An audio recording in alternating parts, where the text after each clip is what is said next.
Hello， 大家好，我是厨爹。那我们今天非常高兴的邀请到这位设计师Shawn。那他是在之前他们的设计师大赛里面获得第二名的好成绩。那其实中间有成一段时间是没有碰设计这一块，然后后来只是由马洛这边延揽他进入到所谓的 R&D 的设计的团队。那比较特别的是，他负责设计的两个环境，分别是Magic Original 就是 Magic 起源，以及像最近的这一次卡拉德许，所以我们来问问看关于他从起源开始到这边卡拉德许中间的想法吧。Hi, Shawn. Would you mind to introduce yourself to the audience? Certainly. My name is Shawn, and I'm a senior designer on Magic the Gathering at Wizards of the Coast, and I was co-leads with Mark Rosewater on the Kaladesh set. Okay. So my first question is about the first you are in Maro's article, they say you make a lot of change because you change the rotate rule about magic. Yes. So you have to cut 5. You already have 5 planeswalker and 5 villains in last set, but after that you have to cut 5 all of them. So you make a lot of big change. So what happened on that time when you make it? So that was really a big change for us both as a company. We'd begun that set sort of as being another core set, same as M15 or M14, but we knew we were going to focus more on story moving forward. And so we really wanted to highlight these characters that were going to be a big part of our worlds and our story going forward. So it shifted, and instead of being another core set, it was something really special because it was the start of everything new. Yeah, because sometimes in the past, the hardcore player like us does not very care about what happens in the core set. We only care about is there a Titan reprint or is there any new planeswalkers? No. Yeah, I apologize. No, I absolutely understand, and now we've shifted, so we're in a world where we have no core sets, and it's just the 2 new settings every year that we go to, the 2 blocks each year.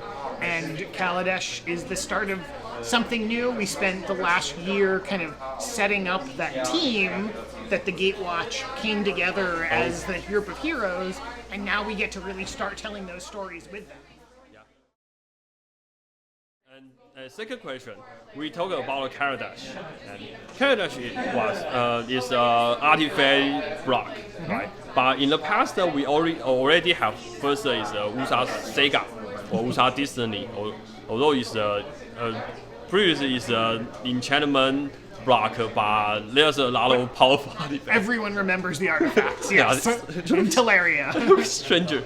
Okay, so and then following we have the mirroring. And we already go back mirroring again. So we already have and 3. there was Esper before too. Oh, Esper. So, yeah. Okay, it's part of it. So we already have 3.5, maybe. Yes. 3.5 the artifact block. So what's the difference between those and this type of Kaladesh? So the biggest difference was in Mirrodin, the creatures were made of metal. It was like the biology of the creatures, that the whole world was made of metal. Yeah. This time around, artifacts really represent technology. That it's in fact it's very different take on magic entirely, because instead of having like the wizard shooting the fireball, it'll be someone with a technological device or some kind of cannon or something that's creating the magic. So here, artifacts play a very different role than they do in either of those other settings, because it's really, artifacts are technology, they're not biology. So I heard that in this block will be a steampunk or Aetherian punk, yes. Right? So how do you describe the Aetherian punk like? So I'd say there are 2 big parts of it. It's this like the artifacts are just these beautiful creations that are just wondrous kind of inventions. It's very like, there's a very whimsical quality to it in a lot of ways, because they're very like high and fantastical technology. But also, they're at the very core of that, the ether punk, that is that ether part. Ether. And we have a mechanic in the set that's energy. Oh, it's a very the seventh new way to spend it's like mana, right? Like last time we have colors.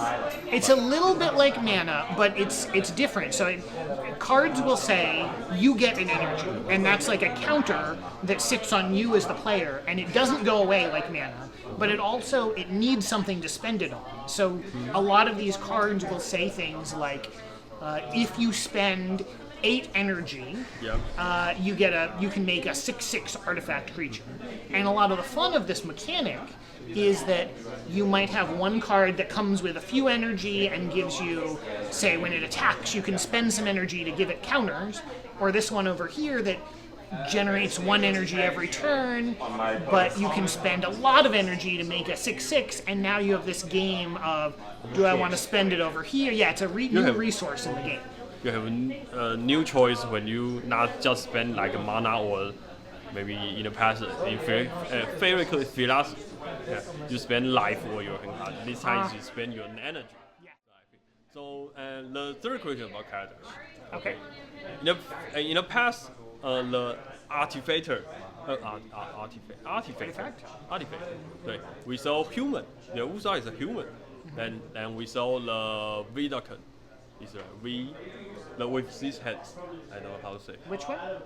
The kind of race with these hands.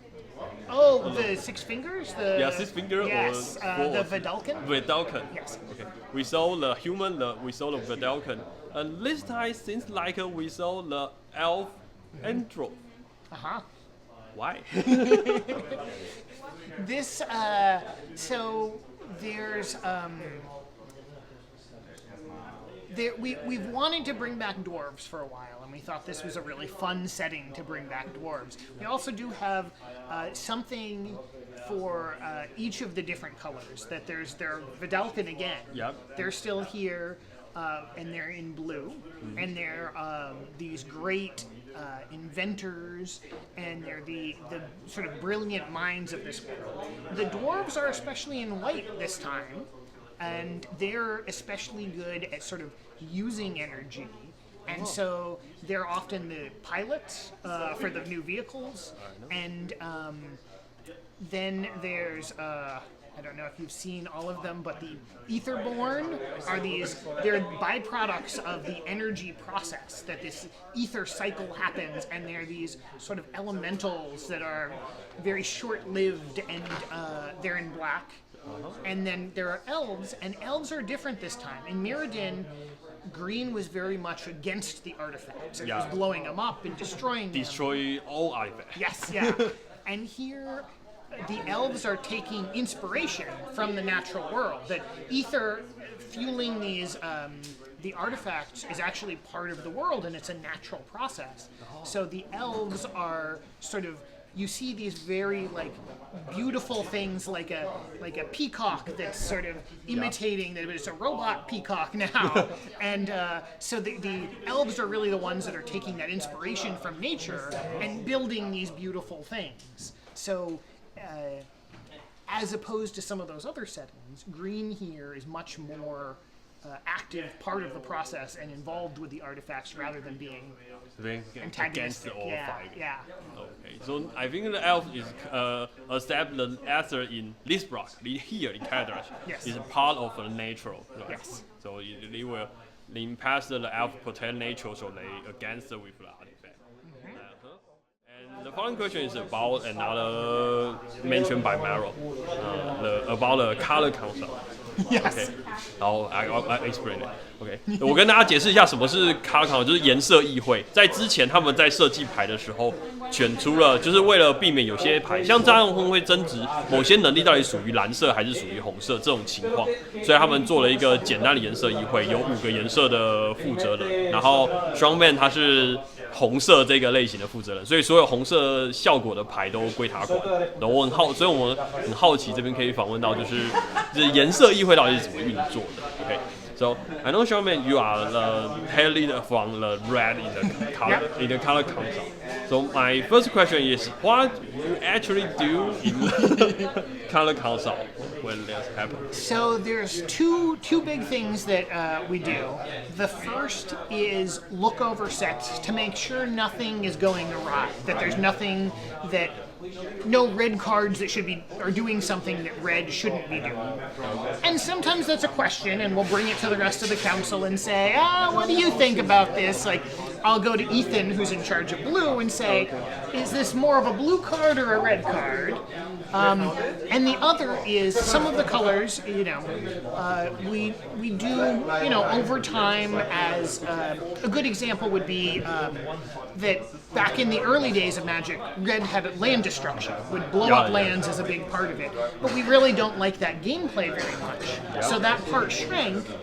But recently, one of the other designers suggested a mechanic that we've used on a few cards that freezes a land, so it doesn't untap next turn. And could that work as a sort of new thing for red to do? That's kind of like land destruction, but more fun because it's just temporary. Yeah. It's not forever destroyed. Yeah. It's not like my plan is tell you don't play the game. I'm just messing up your plans. And we talked about that, and I was like, no, that sounds great. It's still doing the thing that red does, which is sort of break things. Like red is so much focused on the immediate rather than the long term. So that felt very appropriate to red, and I was excited that we were going to start doing that. So that's another part of the color council, is like how maybe we talk about where things aren't working or where there's needed stuff. Like another with red specifically is red runs into some challenges in multiplayer games, that when you're playing Commander or something, like how can we sort of bulk up what it's doing so that it's got enough to do in Commander? In the color console, you separate everyone's duty from color. Yes. But the question is, if there's a multicolor, the multicolor cards or multicolor card, or something like a hybrid color, how do you separate the duty to manage this card is good or not, or is a very fit this set or not?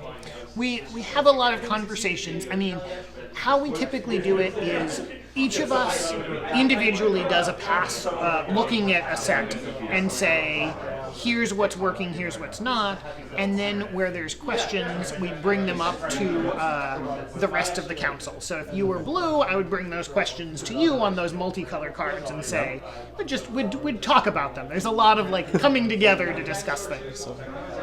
So is there you memorable biggest discussion or judgment between you or another color? Which color is the most difficult to distinguish from the red, and which one? The biggest challenge in the past was distinguishing, since red and black are both very good at destroying creatures, so we needed to really make sure they play very differently.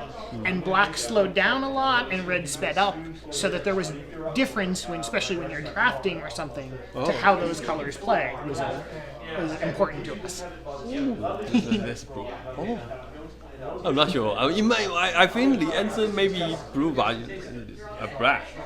Oh, that's strange. Because the red can also do a lot of things like deal damage or cast a lot of spell like stone and pass. The stone is from both red and blue. Okay, so this is today's interview. Very thankful for Shawn. Thank you so much. Thank you very much. So 我们今天的访谈就到这里了，谢谢大家。